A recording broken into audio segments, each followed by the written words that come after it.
دیگه لازم نیست که هزینه کنی واسه آموزش کوکی. من اینجام تا بهت رایگان آموزش بدم. ممنون که این پست رو لایک میکنی. حتما سیوش کن که هر وقت خواستی بتونی راحت پیداش کنی. یادتون باشه که تمام مواد باید به دمای محیط رسیده باشن.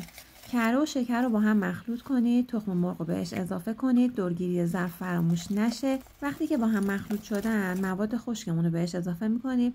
خب مخلوطشون میکنیم تا به یه خمیر یک دستی برسیم. حالا شکلات تلخ و شکلات سفیدمون رو اضافه میکنیم.